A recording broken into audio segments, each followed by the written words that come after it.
వికారాబాద్ జిల్లా పులక్కచెర్ల మండలం పుట్టపహాడు గ్రామంలో గత నెల 21న అర్ధరాత్రి అంబేద్కర్ విగ్రహాన్ని గుర్తు తెలియని వ్యక్తులు ధ్వంసం చేసిన ఘటనకు సంబంధించిన కేసును పోలీసులు ఛేదించారు. శ్రద్ధాంజలి ఫ్లెక్సీ విషయంలో గ్రామానికి చెందిన కొందరు వ్యక్తులు అంబేద్కర్ విగ్రహం ధ్వంసం చేశారని పరిగి డీఎస్పీ శ్రీనివాస్ తెలిపారు. మే నెలలో గ్రామానికి చెందిన హరివర్ధన్ అనే వ్యక్తి రోడ్డు ప్రమాదంలో మృతి చెందగా ఆయన పేరుతో శ్రద్ధాంజలి తెలుపుతూ కుటుంబ సభ్యులు ఓ ఫ్లెక్సీ బ్యానర్ను అంబేద్కర్ విగ్రహ రేలింగుకు కట్టారని, గ్రామానికి చెందిన వ్యక్తులు అభ్యంతరం వ్యక్తం చేస్తూ బ్యానర్ తొలగించడం ఈ ఘటనకు కారణమైందని వెల్లడించారు. ఈ నేపథ్యంలో అవమానంగా భావించిన ప్రధాన నిందితుడు బ్రహ్మం అతని స్నేహితులతో కలిసి అంబేద్కర్ విగ్రహాన్ని ధ్వంసం చేసినట్లు డీఎస్పీ తెలిపారు. అంబేద్కర్ విగ్రహం ధ్వంసం చేసిన 4 నిందితులను గుర్తించి కేసు నమోదు చేసి రిమాండ్కు తరలించామని వారు అన్నారు.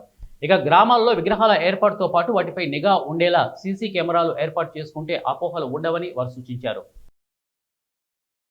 వ్యక్తులు అంబేద్కర్ విగ్రహాన్ని డ్యామేజ్ చేశారని చెప్పేసి మాకు ఫిర్యాదు రావడం జరిగింది. దానిపైన కేసు నమోదు చేసి విచారించగా మాకు గ్రామంలో ఒక 4 ఐడెంటిఫై అయ్యి వాళ్ళని ఈరోజు అరెస్ట్ చేసినాము. అందులో ముఖ్యంగా ఏమైందంటే హరివర్ధన్ అతను రోడ్ యాక్సిడెంట్లో చనిపోయింది. యాక్చువల్గా వాళ్ళ బ్రదర్ అయినటువంటి బ్రహ్మము వాళ్ళ బంధువులు ఆయన స్మారకంగా ఒక ఫ్లెక్సీని పుట్టపాడు గ్రామం చౌరస్తాలో గల అంబేద్కర్ విగ్రహం పక్కన అంబేద్కర్ రైలింగ్తో పాటుగా దానికి ఒక ఎడ్జు ఆ పక్కకు కట్టి ఒక ఫ్లెక్సీ ఏమంటారు నిర్యాణము దాని గురించి ఒకటి ఫ్లెక్సీ కట్టిండ్రు.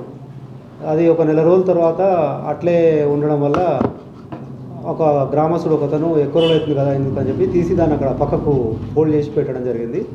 దాని విషయంలో వీళ్ళు ఈ మృతుని అన్న ప్లస్ వాళ్ళ బంధువులు కొద్దిగా వాళ్ళు ఇబ్బందిగా ఫీల్ అయ్యి అంటే మేము పెట్టిన ఫ్లెక్సీని మీరు తీసేస్తారా అని చెప్పేసి కోపంతో రాత్రి సమయంలో బ్రహ్మం మరియు బ్రహ్మం వాళ్ళ అల్లుడు అయినటువంటి మహేష్, వాళ్ళ ఫ్రెండ్స్ అయినటువంటి సూర్యప్రకాష్ అలియా సత్యనారాయణ ప్లస్ రమేష్, ఈ 4 కలిసి అర్ధరాత్రి సమయంలో రాయితో అంబేద్కర్ విగ్రహాన్ని డ్యామేజ్ చేయడం జరిగింది.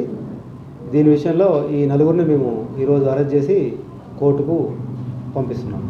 ఈ కేసులో బాగా పనిచేసిన కులక్చర్ల ఎస్ఐ రమేష్, పీసీ ఆంజనేయులు,